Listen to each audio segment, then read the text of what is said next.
사 지난해 우리나라는 코로나19가 창궐했음에도 국내 총생산 GDP 1조 6,309억 달러, 세계 10위 반도체 수출액 조선 수주 실적, 블룸버그 혁신지수 세계 1위를 달성했습니다. 그렇다면 우리나라는 어떻게 코로나를 이겨낼 수 있었을까요?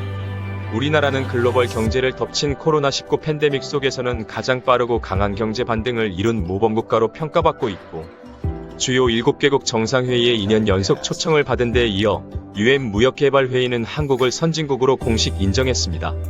코로나19 위기 속에서도 지난해 한국의 1인당 국내 총생산은 31,497달러로 처음으로 지칠 국가인 이탈리아를 추월했고, 경제순위도 지난 2019년 12위로 하락한 지 1년 만에 러시아와 브라질을 제치고 전세계 톱10에 진입했습니다.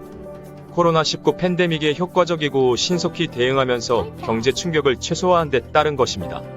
한국 경제는 세계적인 저성장 국면 속에서 비교적 선방하고 있으며 지속 성장하고 있습니다.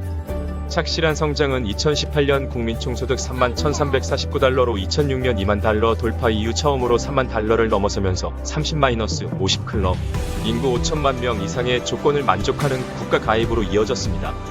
이는 미국, 독일, 일본, 영국, 이탈리아, 프랑스에 이어 세계 7번째이며 식민지배를 경험한 국가로는 최초라고 합니다. 한국을 대하는 국제사회의 자세도 달라졌습니다. 대표적인 예가 주요 7개국 정상회의에 한국이 2020년에 이어 올해까지 2년 연속 초대된 것과 UN 무역개발회의가 한국의 국제 지위를 선진국 그룹으로 변경한 것입니다. UNCTAD는 지난 7월 한국의 지위를 개발도상국 회원인 그룹 A에서 선진국 회원인 그룹 B로 격상했고, 이는 1964년 UNCTAD 설립 이후 약 57년 만의 일이자 세계 최초의 사례입니다. 첨단 산업 경쟁력은 이미 세계 최상위 수준입니다. 세계 10번째로 달 탐사 프로젝트 아르테미스의 약정에 가입한 한국은 지난 3월 미국, 러시아, 중국, 일본, EU, 인도에 이어 세계 7번째 우주발사체 독자 기술 개발에 성공했습니다.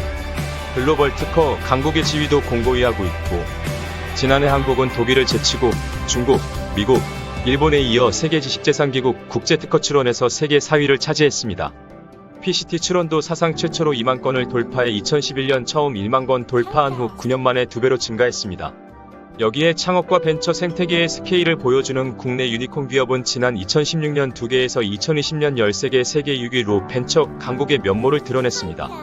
선진국 반열에 든 대한민국은 이제 세계 10대 경제 강국으로서 글로벌 공급망을 주도하고 있고, 지난 2018년 세계 7번째로 수출 6천억 달러 돌파한 이후 수출 규모와 내실은 더욱 견고해졌습니다.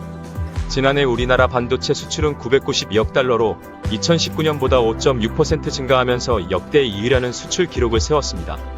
이중 데이터를 저장하거나 빠르게 전달하는 메모리 반도체 글로벌 시장 점유율은 삼성전자 469억 달러 36.6%, SK하이닉스 259억 달러 20.2% 등 총 56.9%로 2위 미국 28.6%를 압도하고 있습니다.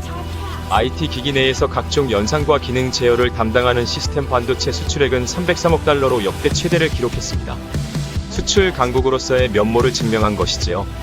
지난해 자동차 생산도 전기차, 수소차 등 친환경차에서 앞선하면서 세계 5대 강국으로 진입한 가운데 수소차는 3년 연속 세계 판매 1위를 유지하며 건재함을 과시하고 있습니다. 세계 5대 강국인 한국 제조업이 우리 경제를 살리고 있는 것이라고 볼 수 있죠. 조선업 역시 마찬가지다. 지난해 전 세계 선박 발주 1924만 CGT 중 한국은 819만 CGT 42.6%를 수주해 세계 1위를 달성했습니다.